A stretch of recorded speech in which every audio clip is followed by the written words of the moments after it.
ஒரு பைலட் இன்னொரு பைலட்டை பார்த்து கேட்கறாரு, இந்த சுவிட்ச் ஏன் கட் பண்ணன்னு சொல்லி. ரெண்டு இன்ஜினுமே கட் ஆகுது. அதுதான் வந்து இப்ப எல்லாருக்குமே இப்ப ஷாக். பைலட்ஸை தவிர ஃபியூலை கட் பண்ணவே முடியாது, சிஸ்டம் பண்ணவே பண்ணாது. இந்த சுவிட்சும் தானா வந்து கீழே விழாது, மேல தூக்கி எஃபர்ட் போட்டு போடணும். அதுவும் ரெண்டு ஒரே நேரத்துல விழல. ஃபர்ஸ்ட் ஒன்னு, அப்புறம் ஒரு செகண்ட் கழிச்சு இன்னொன்னு. இது மாதிரி விழுந்திருக்கு. இந்த விழுந்தது வந்து தானா விழுந்ததுன்னு கூட நம்ம அசியூம் பண்ணா கூட எதுக்கு ஒருத்தர் வந்து இன்னொருத்தர்கிட்ட கேட்கிறாரு. அதே மாதிரி இந்த ரிப்போர்ட்ல எது தெளிவா இல்லைன்னா யார்கிட்ட கேட்டாங்கிற விஷயமே போடல. நீங்க பாருங்க, ரெண்டு கட்டா இருக்கு, ரெண்டும் செப்பரேட்.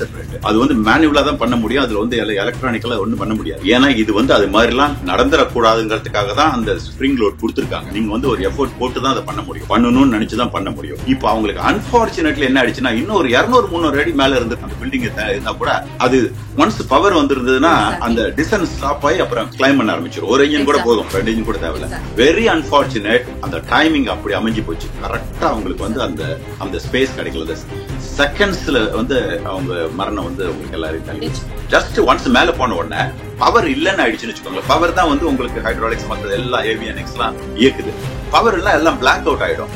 உடனே பவர் இல்லன்னு உடனே ஏர்ல இருக்கும், பவர் இல்லன்னு அது ஆட்டோமேட்டிக்கா கீழே வந்துடும். வேலூர் நேயர்களுக்கு வணக்கம். அகமதாபாத்தோடைய பிளைட் கிராஷ் அதோட அறிக்கை AAIB-ஆல வெளியிடப்பட்டிருக்கு. அது சம்பந்தமா நம்ம கூட இன்னைக்கு பேசுறதுக்காக நம்ம கூட பிளைட் அசோகன் அவர்கள் இணைஞ்சிருக்கிறாங்க. சமூக வலைதளங்கள் நிறைய கேள்விகள் எழுந்திருக்கு அப்படிங்கறத பார்க்க முடியுது. சார்கிட்டே நிறைய விஷயங்களை கேட்டு தெரிஞ்சுக்கலாம். சார் வணக்கம். வணக்கம் கிருத்திகா. நம்ம அந்த பிளைட் கிராஷ் அப்போ இமீடியட்டா வந்து நம்ம வந்து ஒரு நேர்காணல் பண்ணோம். அப்ப நிறைய விஷயங்கள் யூகங்களா நம்ம எல்லாமே பேசிட்டு இருந்தோம். ஒரு ரிப்போர்ட் வந்ததுக்கு அப்புறம் தான் நம்மளால எதா இருந்தாலும் சொல்ல முடியும்னு எல்லாமே சொன்னாங்க. ரிட்டையர்ட் பைலட்ஸ்ல இருந்து கரண்டா ஒர்க் பண்ணிட்டு இருக்க எல்லாருமே வந்து அதை சொன்னாங்க. இந்த 15 பக்க அறிக்கையும் ஒரு முதற்கட்ட அறிக்கை தான், இது வந்து முடிவு கிடையாது அப்படிங்கிறது தெரியுது. இருந்தாலும் இதுல இருந்து நீங்க பார்த்த விஷயங்கள் என்ன அப்படிங்கறத முதல்ல நான் தெரிஞ்சுக்கணும்னு நினைக்கிறேன். இங்க எல்லாத்துக்குமே ஃபர்ஸ்ட் ஒரு கேள்வியா என்ன இருக்கு அப்படின்னா, ரன் டு கட் ஆஃப், அது எப்படி வந்து இந்த ஸ்விட்ச் வந்து இருக்கும் அப்படிங்கறத முதல் கேள்வியா இங்க வளர்ந்து வந்துட்டு இருக்கு அப்படிங்கறத பார்க்க முடியுது. சோ உங்ககிட்ட இருந்து நான் தெரிஞ்சுக்கணும்னு நினைக்கிறேன். இப்போ நீங்க சொன்ன மாதிரி இது பிரிலிமினரி ரிப்போர்ட் தான். நம்ம ஏற்கனவே பல முறை பேசியிருக்கோம். அந்த பிரிலிமினரி ரிப்போர்ட் வந்து 30 நாள்ல கொடுக்க வேண்டிய அவசியம் என்ன அப்படின்னா, இதே மாதிரி ஒரு ஏதாவது ஒரு பிக் ஒரு ஃபால்ட் கண்டுபிடிச்சாங்கன்னா அது வந்து திருப்பி இந்த ஃபைனல் ரிப்போர்ட் வரதுக்கு 1 வருஷம் ஆகும். அதுக்குள்ள இந்த பேட்டர்ன்ல இன்னொன்னு நடந்துடக்கூடாதுங்கிறதுக்காக கொடுக்கப்படுறதா இது ஒழிய இது வந்து கம்ப்ளீட் ஃபுல் வெர்ஷன் கிடையாது. அதனால இது வருது.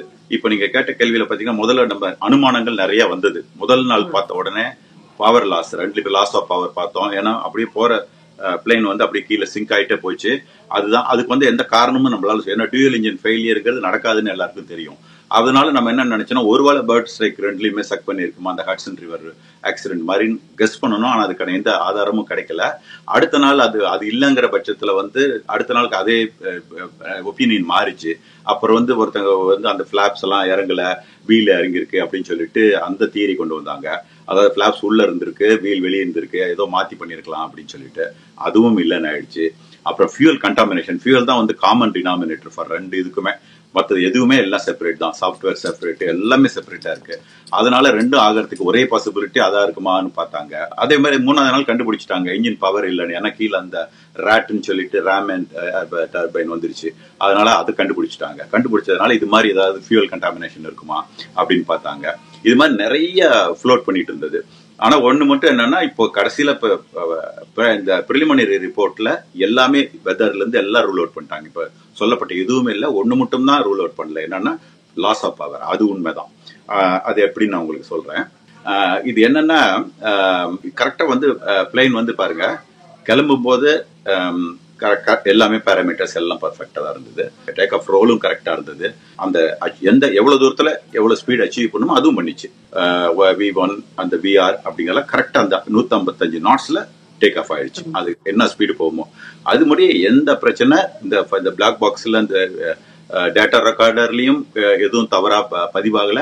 அதே மாதிரி வாய்ஸ்லயும் எதுவுமே இல்லை, அது கரெக்டா இருந்தது. அதுக்கு பிறகு 3 வினாடியிலேயே 2 இன்ஜினுமே கட் ஆகுது. கட் ஆனோன்னு ஆட்டோமேட்டிக்கா அந்த R80ங்கிறது டிப்ளாய் ஆயிடுது.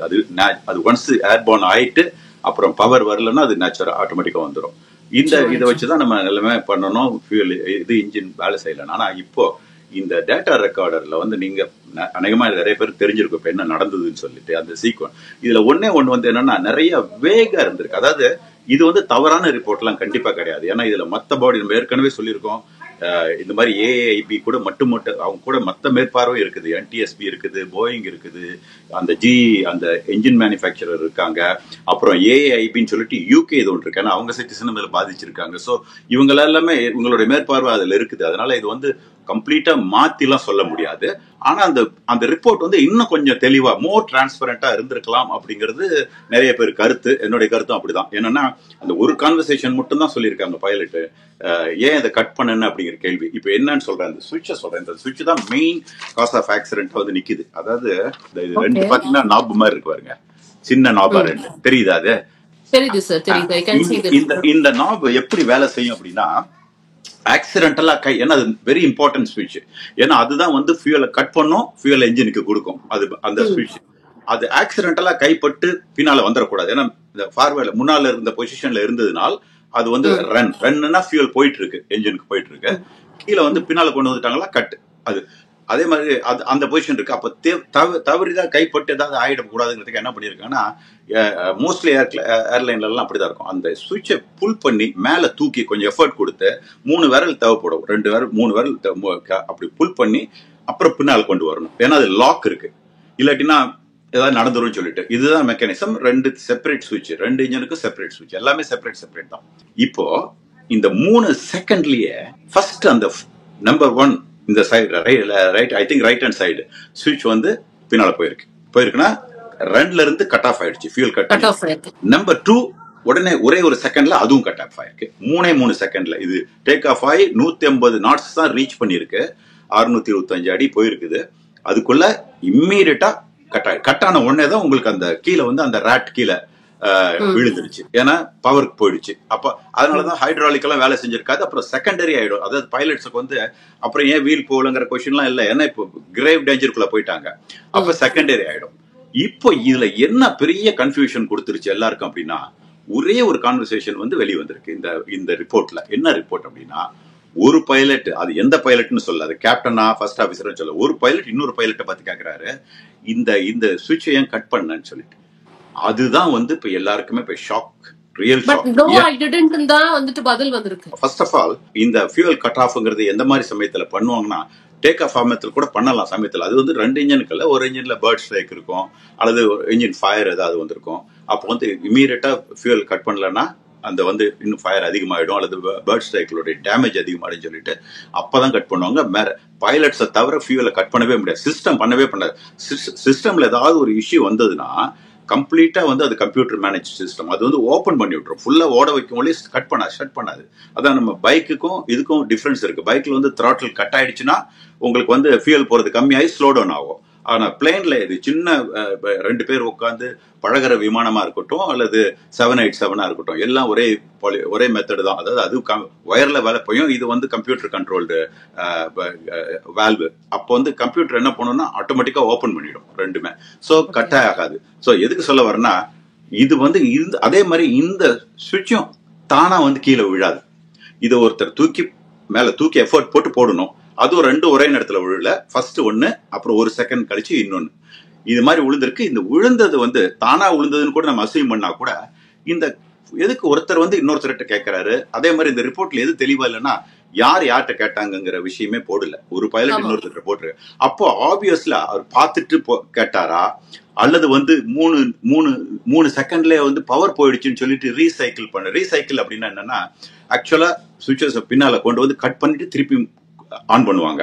ஆனா எந்த ஒரு பைலட்டுமே டெஃபினட்டா அது அந்த லோ இதுல பண்ணிருக்க மாட்டாங்க. ஒருவேளை பேனிக்ல நடக்கலாம், இல்லைன்னு சொல்ல வரல, பட் ஜென்ரலி இம்பாசிபிள். ஏன்னா அந்த மாதிரி பண்ணுனா கூட அவங்க ஷவுட் பண்ணி, ஏன்னா இது வந்து இன்னொருத்தருடைய ஒப்புதலோட தான் பண்ண முடியாது. கையை வைக்கும்போது கூட நீங்க வந்து ரைட்டா லெப்டாங்கிறதெல்லாம் கூட ஒருத்தர் கை வைப்பாரு, இவர் கை வச்சு சொல்லுவாரு, நான் லெப்ட் இன்ஜினை ரைட் இன்ஜினை கட் பண்ண போறேன்னு அவர் பார்த்துட்டு அதை கன்ஃபார்ம் பண்ணுவார். ஏன்னா சம்டைம் நீங்க வந்து ரைட் இன்ஜினை கட் பண்றதா சொல்லிட்டு கையை தப்புல லெப்ட்ல வச்சிடலாம். சோ இது 2 பேர் ஒப்புதலோட தான் நடக்கும். இது மாதிரி ஒரு ஈவெண்ட் நடந்ததும் இல்ல, நடக்க வாய்ப்பே இல்லை. அப்படி வாய்ப்பில்லாத ஒரு சம்பவம் இதுல எப்படி நடந்ததுங்கிற பெரிய கேள்வி, $1,000,000 கொஸ்டின் இது. ஆ இந்த கேள்வி வரலன்னா கூட நம்ம இதோ ஒரு அந்த ஸ்பிரிங் கட்டாய தானா வந்துருச்சுன்னு சொல்லலாம். ஆனா அதுக்கும் வாய்ப்பு இல்லை, நிச்சயமா ஏன்னா நிச்சயமா நீங்க பாருங்க 2 கட்டாயம் இருக்கு, 2 செப்பரேட் 2 ஸ்விட்ச் வந்து கட்டாயி பின்னால அந்த ஸ்பிரிங் எல்லாம் போயிடுச்சு, ஏதோ ஒரு மால் ஃபங்க்ஷன் வச்சுக்கோங்களேன். அது வந்து மேனுவலா தான் பண்ண முடியும், அதுல வந்து எலக்ட்ரானிக்கலா ஒன்றும் பண்ண முடியாது. அப்படி தானா வலிக்கு வந்து விழறதுக்கு வாய்ப்பே இல்லை. ஆனா விழாது இருக்கிறதுக்காக தான் அந்த ஸ்பிரிங் எல்லாம் வச்சு அவங்க அந்த எக்ஸ்ட்ரா ப்ரொடெக்ஷன் எல்லாம் கொடுத்துருக்காங்க. சோ அப்படியே நீங்க தானா வரதால ஒரு ஹைப்போதெட்டிக்கலா கொண்டு வந்தா கூட அப்போ வந்து 2 எப்படி ஒரே நேரத்துல ஒரு செகண்டுக்கு பிறகு இன்னொரு செகண்ட், அதுக்கு பிறகு இந்த கேள்வி வந்து நான் சொல்ற மாதிரி $1,000,000 கொஸ்டின் தான். இதுக்கு விடை நிச்சயமா. தெரியல. இது அவங்கவுங்க எப்படி யோசிக்கணுமோ அவங்களே யோசிச்சு. இதுல நீங்க சொன்ன மாதிரி ஏன் ஆஃப் பண்ணீங்க அப்படின்னு கேட்டதுக்கு நான் பண்ணலங்கிற ஒரு பதிலும் வந்திருக்குங்கிறத பார்க்க முடியுது. அதையுமே அதுவும் அவங்க வந்து அறிக்கையில கொடுத்திருக்காங்க. அப்படிங்கிறப்ப 2 பேரும் பண்ணல அப்படின்னா இஸ் இஸ் ஆக்சிடென்டல், ஏன்னா டெலிபரேட்டா பண்ற வாய்ப்பு இல்லைங்கிறது எல்லாருமே சொல்ற ஒரு விஷயமா பார்க்க முடியுது. சோ ஆமா. வாஸ் இட் ஆக்சிடென்டல், இல்ல இந்த மாதிரி ஒரு பிரச்சனை போயிங்ல ஆல்ரெடி இருக்கா, அந்த மாதிரி சேஃப்டி பிரச்சனை ஆல்ரெடி இருக்கா அப்படிங்கிற ஒரு கேள்வி எழுந்திருக்கு. இல்லவே இல்லை. ஏன்னா இது வந்து அது மாதிரி எல்லாம் நடந்துடக்கூடாதுங்கிறதுக்காக தான் அந்த ஸ்பிரிங் லோட் கொடுத்துருக்காங்க. நீங்க வந்து ஒரு ஓகே. எஃபோர்ட் போட்டு தான் அதை பண்ண முடியும், பண்ணணும்னு நினைச்சுதான் பண்ண முடியும். நம்பர் 2, இன்னொரு பைலட் கண்டிஷன் அப்படியே அவர் வந்து ஒருவேளை 3 செகண்ட்லயே ஆயிடுச்சு, ஏதாவது ஒண்ணு ரீசைக்கிள் பண்ணணும், குயிக்கா ஆக்ட் பண்ணலாம்னு பண்ணியிருந்தா கூட அவர் ஏன் மறுக்கணும்? ஆமா அப்படின்னு சொல்லிட்டு போலாமே, மறுத்திருக்காரு.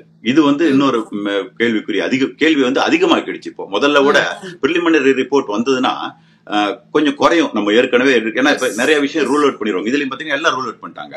இன்னொரு அடுத்த விஷயம் என்னன்னு பாத்தீங்கன்னா, இந்த பிரிலிமினரி ரிப்போர்ட்ல எந்த ரெக்கமெண்டேஷனும் இல்லை.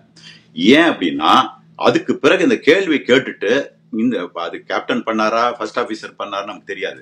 அவங்க திருப்பி என்ன பண்ணிட்டாங்க, அதை லிஃப்ட் பண்ணி 2ல போட்டாங்க, 2 இன்ஜினுமே 2ல போட்டாங்க. போட்ட உடனே அந்த லெஃப்ட் ஹேண்ட் இருக்கிற இன்ஜின் வந்து ஸ்கூல் ஆயிடுச்சு, ஆன் ஆயிடுச்சு, இக்னைட் ஜஸ்ட் ஆயிருக்குது. அது வந்து அந்த கன்ஃபார்ம் பண்ணிடுச்சு, அதெல்லாம் அது காமிக்குது. அந்த இஜிடின்னு சொல்லிட்டு எக்ஸாஸ்ட் கேஸ் டெம்பரேச்சர் அது ரைஸ் ஆக ஆரம்பிச்சிருச்சு. ஸோ இது இக்னைட் ஆயிடுச்சு, இது ஆயிட்டு இருக்குது. இதுவும் ஒரு ஃபியூ செகண்ட்ஸ் விட்டு ஆயிடும். இதுவும் இஸ் ஜஸ்ட் ஸ்டார்டட். இப்போ அவங்களுக்கு அன்பார்ச்சுனேட்லி என்ன ஆயிடுச்சுன்னா, இன்னும் ஒரு 200-300 அடி மேல இருந்திருந்த அந்த பில்டிங் இருந்தா கூட அது ஒன்ஸ் பவர் வந்திருந்ததுன்னா அந்த டிஸ்டன்ஸ் ஸ்டாப் ஆகி அப்புறம் கிளைம் பண்ண ஆரம்பிச்சிடும். ஒரு இன்ஜின் கூட போதும், 2 இன்ஜின் கூட தேவையில்ல. வெரி அன்பார்ச்சுனேட், அந்த டைமிங் அப்படி அமைஞ்சு போச்சு. கரெக்டா அவங்களுக்கு வந்து அந்த ஸ்பேஸ் கிடைக்கல. அந்த செகண்ட்ஸ்ல வந்து அவங்க மரணம் வந்து அவங்களுக்கு எல்லாரையும் தள்ளி. நிச்சயமா நம்ம முதல் நேர்காணல்ல பேசும்போதே ஒரு ஓபன் ஏரியாவோ கொஞ்சம் நீங்க சொன்ன மாதிரி ஹையா கொஞ்சம் உயரத்துல அவங்க இருந்திருந்தாவோ கண்டிப்பா இந்த விபத்தை தடுத்திருந்திருக்கலாம் அப்படின்னு நீங்க சொல்றப்ப எனக்கு இன்னொரு 300 அடி இருந்திருந்தா அதுக்குள்ளேயே இந்த என்ஜின் ஃபுல் பவர் வந்திருக்கும், அப்படி போயிருப்பாங்க. இது வந்து நம்ம இதை பத்தி யாருக்குமே தெரிஞ்சிருக்காதுன்னு வச்சுக்கோங்களேன், ஒரு ரிப்போர்ட்ல தான் வந்திருக்கும். ஆனால் இது வந்து இந்த மாதிரி ஒரு டைமிங் வந்து கம்ப்ளீட்டா அகைன்ஸ்டா பேசஞ்சருக்கு எல்லாருக்கும். நம்ம அடுத்த கேள்விகளுக்கு போறதுக்கு முன்னாடி இந்த ராட் அப்படிங்கிற அந்த விஷயம் அது டிப்ளாய் ஆயிடுச்சு அப்படிங்கறத பேசிட்டு இருக்காங்க. மேபி இது வந்து நிறைய பேருக்கு டெக்னிக்கலா தெரிஞ்சிருக்க வாய்ப்பு இல்லைங்கிறதுனால நம்ம அதை பத்தி கொஞ்சம் பேசலாமா அப்படின்னு நான் தெரிஞ்சுக்கிறேன். இல்ல அது என்ன வேற ஒண்ணும் இல்லமா, அதாவது இது என்னன்னா நம்ம கிரவுண்ட்ல இருக்கும்போது அது பிளைன் சென்சர் இருக்கு. கிரவுண்ட்ல இருக்கும்போது பவர் இல்லைன்னா கூட அது இறங்காது, ஏன்னா அதுக்கு கிரவுண்ட்ல இருக்கிறோம்னு தெரியும் அந்த வெயிட்ல. ஜஸ்ட் ஒன்ஸ் மேல போன உடனே பவர் இல்லைன்னு ஆயிடுச்சுன்னு வச்சுக்கோங்களேன். பவர் தான் வந்து உங்களுக்கு ஹைட்ராலிக்ஸ் மற்ற எல்லா ஏவியானிக்ஸ் எல்லாம் இயக்குது. பவர் இல்லைன்னா எல்லாம் பிளாக் அவுட் ஆயிடும். உடனே பவர் இல்லைன்ன உடனே ஏர்ல இருக்கும், பவர் இல்லைன்னு அது ஆட்டோமேட்டிக்கா கீழே வந்துடும். கீழே வந்த உடனே என்னன்னா ஒரு சின்ன ஒரு இது மாதிரி ஒரு ஃபேன் மாதிரி இருக்கும். இப்ப நீங்க ஃபார்வர்ட்ல போகும்போது ஒரு காத்தை கிழிச்சிட்டு தானே போயிட்டு இருக்கு. அப்ப அந்த காத்தினுடைய அந்த இதை வந்து அந்த காத்தாடி சின்ன பசங்க எடுத்துட்டு ஓடுறாங்களா, அதே மெக்கானிசம் தான். அதை வச்சு அது சுத்துது. அது சுத்துறதுக்கு ஸ்மால் ஒரு ஜெனரேட்டர், பவர் ஜெனரேட்டர். அந்த ஸ்மால் பவர் ஜெனரேட்டர் எசென்ஷியல் எல்லாத்துக்கும் வராது, ஏர் கண்டிஷன் இதெல்லாம் வராது. ஜஸ்ட் அந்த முக்கியமான ஏவியானிக்ஸும் அந்த ஹைட்ராலிக்ஸ் ரன் பண்றதுக்கு மட்டும் உபயோகமா இருக்கும். அதுக்கு வந்து அது இருந்தா நீங்க கொண்டு போலாம். ஃபர்தரா நீங்க என்ன ஆச்சுன்னு பார்க்கலாம். It's a kind of jump start மாதிரியா? ஜம்ப் ஸ்டார்ட் அது வந்து ஒன்லி பவர் சப்ளைக்காக தான். Okay, it's just a dynamo. நம்ம சைக்கிள் எல்லாம் டைனமோ இருக்கும்ல, அதே மாதிரி தான். அது வீல்ல பட்டு சுத்துது, இது காத்துல சுத்துது. It's just power. அது வந்து எது வந்து பிளைனுக்கு எந்த பவரும் கொடுக்காது. குட்டியோண்டு ஒரு பிளேடு, அந்த பிளேடு வந்து எலக்ட்ரிசிட்டி சப்ளை பண்றது, அதுவும் எசென்சியலா அந்த ஏவியானிக்ஸுக்கும் அதே மாதிரி இதுக்கும் அந்த ஃபிளைட் கண்ட்ரோலுக்கும் நமக்கு அந்த ஹைட்ராலிக்ஸ் ஒர்க் பண்ணணும். அதுக்கு மட்டும் பயன்படுற மாதிரி அது ஒரு டிசைன் பண்ணிருக்காங்க, எமர்ஜென்சி டிசைன். அதனால இது அந்த பேச்சு பொருள் அது வந்து. சோ இதுல வந்து நம்ம ஆல்ரெடி நீங்க வந்து சொல்லிருக்கீங்க, யாராலையும் இத வந்து கை வச்சு மேனுவலா தான் பண்ண முடியும், ஆஃப் பண்ண முடியும், இது எப்படி ஆஃப் ஆச்சு அப்படிங்கறது தெரியலங்கறது சொன்னீங்க. பட் FAA ஆல்ரெடி வந்து இது சம்பந்தமா வந்து இன்ஃபர்மேஷன் கொடுத்ததாகவும், இது வந்து ஏர்லைன்ஸ் எதுவும் ஃபாலோ பண்றது இல்ல அப்படிங்கிற மாதிரியும் சில விஷயங்கள் பேசப்படுது இல்ல, அது எவ்வளவு தூரம் உண்மைன்னு தெரிஞ்சுக்கலாம்? அதாவது இது வந்து முக்கியமான ஒரு கண்ட்ரோல். நம்ம சமயத்துல இது மாதிரி கிரிட்டிக்கல் பேஸ்ல இது மாதிரி ஏதாவது நடந்துடக்கூடாதுங்கிறதுக்காக அவங்க என்ன சொல்லியிருக்காங்க அப்படின்னா, மேக் ஷூர் தள்ளி பாருங்க, நீங்க வந்து அந்த சும்மா ஸ்ப்ரிங் தூக்காதே இப்படி இழுத்து பாருங்க. சம்டைம் ஏதாவது அந்த ஸ்ப்ரிங்களோட ஏதாவது டேமேஜ் ஆயிருந்ததுன்னா தென் ரீப்ளேஸ் பண்ணிக்கலாம். இது வந்து ஒரு ப்ரிகாஷன். நீங்க வந்து பாருங்க, அப்பப்ப அது பண்ணிருப்பாங்க பைலட்ஸ், கண்டிப்பா அவங்க செக்லிஸ்ட்ல இழுத்து பார்த்திருப்பாங்க. இழுத்துட்டு அது மாதிரி ஏதாவது இருந்தா அது மாதிரி அதுதான் சொன்னாங்களே, இது வேலை செய்யல. அது ஏன்னா அது எப்படி ஆட்டோமேட்டிக்கா மேல புல் பண்ணி பின்னால போங்க, சான்ஸே இல்ல. அப்படியே ஒரு ஸ்ப்ரிங் உடைஞ்சிருந்தது, வேலை செய்யலன்னு வச்சுக்கோங்களேன், எப்படி ரெண்டும் சைமல்டேனியஸ்ல நடக்கும்? ஏன்னா இது ரெண்டு வேற வேற கம்ப்ளீட் வேற. ஒரே நேரத்துல எப்படி நடக்குங்கிறதுக்கு அகைன் $1 million கொஸ்டின் இது. அதே மாதிரி நிறைய பேர் ஒரு டவுட்டை கிளப்பிட்டு இருக்காங்க. அப்ப போகும்போது செக் பண்ணலையா, ரன்வேல எப்படி அதாவது இவங்க எல்லாம் நினைச்சிட்டு இருக்காங்க இங்க கீழே அதை ஷட் ஆஃப் பண்ணி வச்சிருக்கலாமே. அப்படி எல்லாம் ஷட் ஆஃப் பண்ணா இன்ஜினை ஸ்டார்ட் பண்ண முடியாது. உங்களுக்கு ஃபியூல் போனாதான் இன்ஜின் ஸ்டார்ட் ஆகும். அப்புறம் அப்ப உங்களுக்கு அந்த டேக் ஆஃப் ரன்னுக்கும் போது உங்களுக்கு அந்த மேக்ஸிமம் பவர் எப்படி வரும் இது இல்ல ஃபியூல் இல்லாம? சோ இது வந்து எப்ப நடந்ததுன்னா, ஒன்ஸ் கிரவுண்ட் விட்டு மேல கிளம்பின வாட்டி தான் அது நடந்தது. இது முதல்ல இது செக்லிஸ்ட்ல எல்லாம் ஆன்ல இருந்தா மட்டும்தான் இன்ஜினே ஓடும். கட் பண்ணா உடனே ஆஃப் ஆயிடும். ஏன்னா உங்களுக்கு வந்து இது ஃபியூல் இல்ல, ஃபியூல் இல்ல, அது எப்படி இன்ஜின் ஓட? வெறும் காத்து மட்டும் போயிட்டு இருக்கும். அதனால வந்து கண்டிப்பா இது வந்து சிம்பிள். நிறைய பேருக்கு அது புரியல. இது எப்படி போனாங்க, செக்லிஸ்ட் அதெல்லாம் இருக்கு. பிளேன் வந்து அங்க ரன்வே விட்டு மேல போய் 150 knots ஸ்பீடு கரெக்ட். அது முடி பாருங்க, அந்த 3 செகண்ட் அந்த ஹைட் போனது, அந்த ஸ்பீடு போனதெல்லாம் 155ல இருந்து 180க்கு போயிருக்கு, குயிக்கா போயிருக்கு. அது ஏன்னா ஒன்ஸ் அந்த ஃபிரிக்ஷன் போன உடனே ஸ்பீட் பிக்கப் ஆகும். அப்படிலாம் கரெக்டா போய் இது வந்து கட் பண்ணன உடனே சிங்க் ஆக ஆரம்பிக்குது. அப்புறம் தான் எல்லா டிராமாவும் அதுக்கு பிறகுதான் ஆரம்பிக்குது. அதனால இது முதல்ல செக் பண்ணலாம் இல்ல, செக் பண்றதுன்னா அது சப்போஸ் அது பண்ணலன்னா உங்களுக்கு first you can even start the engine without fuel. அதனால இது வந்து நடந்தது எல்லாமே டேக் ஆஃப்க்கு பிறகு. சார் ஆக்சுவலா இங்க நம்மளுக்கு ஒரு காமன் மேனா சில டவுட்ஸ் வரும்ல. இப்போ ஆக்சுவலா நம்ம மேனுவலா தான் அதை பண்ண முடியும் அப்படின்னு சொல்றப்ப, ரெண்டுமே சைமல்டேனியஸா ஆஃப் ஆகிறதுக்கு இங்க வாய்ப்பு இல்லைங்கிறப்ப, டெலிபரேட்டா ஏதாவது பண்ணியிருந்திருக்கலாம், இல்ல வந்து வேற எங்க இருந்தாலும் இதை கண்ட்ரோல் பண்ண முடியுமாங்கிற ஒரு கேள்வி வரும்ல. வேற எங்க இருந்து கண்ட்ரோல் பண்ண முடியுமா அந்த சுவிட்சஸ்? முடியவே முடியாது. ஏன்னா அந்த சுவிட்ச் வந்து இஸ் பியூர்லி மேனுவல். அதுக்கு கீழே நீங்க அந்த ஆக்ஷன் பண்ணன பிறகு அப்புறம் எலக்ட்ரானிக் சிக்னல், அது வேற. ஆனா அந்த ஸ்பிரிங் லோடு அந்த சுவிட்ச் எல்லாம் ஒரு சாதாரண சுவிட்ச், நம்ம வீட்டுல இருக்கிற பல்பு சுவிட்ச் மாதிரி தான் வச்சுக்கோங்களேன். பல்பு சுவிட்ச் இப்படி தட்டி விட்டா ஆன் பண்ணும், இப்படி தட்டினா ஆஃப் பண்ணிடும். ஆனா இதுல ஒரு சேஃப்டி, நீங்க அதே ஒரு புல் பண்ணி கீழே இழுக்கிற மாதிரி வச்சுக்கோங்களேன், அவ்வளவுதான். சோ அதுல வந்து நீங்க எப்படி நீங்க அது வந்து கீழே இருந்து ஆப்ரேட் பண்றதுக்கு வாய்ப்பு இல்ல, மூணாவது ஆள் எதுவும் உள்ள இன்வால்வ் பண்றதுக்கு வாய்ப்பே கிடையாது. அப்படிங்கறதுதான் இப்ப இருக்கிற இது. ஆனா இந்த கேள்விக்கான பதில் யாருமே இதனால் முடி, நானும் வேற சில வீடியோ எல்லாம் பார்த்தேன், யாராலையும் சொல்ல முடியல. ஏன்னா இது வந்து ஒரு மனிதனுடைய இன்டர்வென்ஷனால மட்டும்தான் அது நடக்க முடியும். இன்னொன்னு பாருங்க, சப்போஸ் இதுல வந்து ஒரு ஃபால்ட் இருந்து அதுவே தானா வந்து கீழே விழுந்துருச்சு ஏதோ ஒன்று வச்சுக்கோங்களேன், வச்சிருந்தா இவங்க திருப்பி இவங்க ஏன் ரெக்கமெண்ட் பண்ணல? அதுதான் சொன்ன, இந்த பிரிலிமினரி ரிப்போர்ட்டுக்கு பிறகு யூஸ்வலா அதை செக் பண்ணுங்க, இந்த சுவிட்சஸ் செக் பண்ணுங்கன்னு கூட ஒன்னும் ரெக்கமெண்டேஷன் கிடையாது. இன்ஜின்ஸ் செக் பண்ணுங்க. ஏன்னா திருப்பி அவங்க போட்டாங்கல்ல, இன்னொரு பைலட் என்ன பண்ணிருக்காரு, திருப்பியும் அந்த ரன் பொசிஷன்ல மேல எடுத்து போட்டுட்டாரு. போட்ட உடனேவே உங்களுக்கு எல்லாமே நார்மலா தான் இருக்குது, இது கீழே வரல, எல்லாமே ஸ்டார்ட் ஆச்சு. அது சப்போஸ் டு ஒர்க், அது எப்படி ஒர்க் பண்ணுமோ அப்படி ஒர்க் பண்ண ஆரம்பிச்சிருச்சு. அதனாலதான் அவங்களுக்கு வந்து அந்த இன்ஜின்ல வந்து ப்ராப்ளம் இருக்கிறதாவோ, அந்த சுவிட்ச்ல இந்த பர்டிகுலர் சுவிட்ச்ல ப்ராப்ளம் இருக்கிறதாவோ அவங்க எல்லாமே கிட்டத்தட்ட ஒரு ரோல் அவுட் பண்ண மாதிரி பண்ணிருக்காங்க. இப்ப நம்ம இதுல பாக்குறப்ப அவங்க கொடுத்த அறிக்கையில இந்த சுவிட்சஸ்ல எந்த பிரச்சனையும் இருந்த மாதிரி அவங்க வந்து சொல்லவே இல்லை. ஆல்ரெடி அதுல வந்து சில ரிப்பேர் ஒர்க் நடந்தது. பட் அந்த சுவிட்சஸ்ல எந்த ரிப்பேர் ஒர்க்கும் இல்ல அப்படிங்கறது அந்த ரிப்போர்ட்ல நம்மளுக்கு தெளிவா தெரியுது. அப்ப கண்டினியூஸா நம்ம இதை சுத்தி சுத்தி பார்த்தோம்னா மேனுவலான ஒரு எரர் தான் அப்படிங்கிற ஒரு பாயிண்ட்ல வந்து இந்த ப்ரிலிமினரி ரிப்போர்ட் வந்து நிக்குதுங்கிறப்ப இது நம்ம ஃபைனல் டெசிஷனா எடுத்துக்கலாமா? ஏன்னா நம்ம மினிஸ்டர் என்ன சொல்லியிருக்காங்கன்னா, நம்ம கிட்ட இருக்கிற எல்லா பைலட்ஸுமே வந்துட்டு ரொம்ப திறமையான பைலட்ஸ், அவங்கள நம்பி நம்ம பிசினஸ் பெரிய பெரிய பிசினஸ் பண்ணிக்கிட்டு இருக்கோம். ஸோ கண்டிப்பா நம்ம ஃபைனல் ரிப்போர்ட் வர வரைக்கும் வெயிட் பண்ணுவோம் அப்படிங்கிறது மினிஸ்ட்ரி சைட்ல இருந்து கொடுத்திருக்க ஒரு ரிப்போர்ட்டா இருக்கிறது நம்மளால பார்க்க முடியுது. அதோட கன்க்ளூஷன் என்ன எடுத்துக்கலாம், இல்ல நம்ம இன்னும் வந்துட்டு ஃபைனல் ரிப்போர்ட் வரைக்கும் வெயிட் பண்ணணுமா? ஃபைனல் ரிப்போர்ட் முடி தான் வெயிட் பண்ணணும். இன்னும் ஒரு 12 மாசம் ஆகும். ஏன்னா நான் சொன்ன மாதிரி இதுல கொஞ்சம் கேப்ஸும் இருக்குது. அந்த கேப்ஸ் எல்லாம் நமக்கு தெரியணும். கொஞ்சம் அது அது எதனாலன்னு தெரியல. இந்த ரிப்போர்ட் எனக்கு இன்னும் கொஞ்சம் டிரான்ஸ்பரன்சி அதிகமா இருந்திருக்கலாம். அதுல வந்து இந்த ஒரு டயலாக் மட்டும்தான் இருக்குது. நீங்க பாத்தீங்கன்னா எந்த எந்த ஈவெண்ட் ஃபர்ஸ்ட் ஸ்டார்ட் ஆச்சுங்கிறது எல்லாம் தெளிவான முறையிலேயே இல்ல. ஃபர்ஸ்ட் இன்ஜின் ஸ்டாப் ஆனால ரீசைக்கிள் பண்ண ஒருவேளை பண்ணாரா அப்படின்னு நினைக்கவும் முடியல. ஏன்னா ஃபர்ஸ்ட் அவ்வளோ ஹைட்ல வந்து ரீசைக்கிள் பண்ண மாட்டாங்க. ஒருவேளை பேனிக்ல பண்ணலாம். மனுஷங்க தானே, நம்ம ரெண்டாவது ஐயோ அப்படின்னு நினைச்சு அதெல்லாம் பண்ணிருக்கலாம். அப்படி பண்ணனா கூட அப்படி ஒருத்தர் கேள்வி கேட்டவொடனே ஆமான்னு சொல்லியிருப்பாரு அட்லீஸ்ட். ஓகே, அந்த ப்ரொசீஜர் அங்க வந்து ப்ரொசீஜர் ஃபாலோ பண்ண முடியாதுன்னு ஒத்துக்கிறேன். நீங்க இருக்கிறது வெறும் 625 அடி. அங்க போயிட்டு உட்காந்துட்டு இவருடைய பெர்மிஷன் கேட்டுட்டு இருக்கிறதுக்குள்ள சிங்க் பண்ணிடும். So let me do it quickly அப்படின்னு கூட ஏதாவது ஒருத்தர் பண்ணாருன்னா ஏன் மறுக்கணுங்கிறது ஒரு பெரிய, அதுதான் அந்த ஒரு டயலாக் தான் வந்து இப்ப சிந்தனையே கம்ப்ளீட்டா மாத்துது. ஆனா என்னால இப்போ யாராலையும் கரெக்டா சொல்ல முடியல என்ன. ஆனா இப்ப என்னன்னா நேரோ டவுன் பண்ணிட்டாங்க, ஃபியூயல் இன்ஜினுக்கு போகல.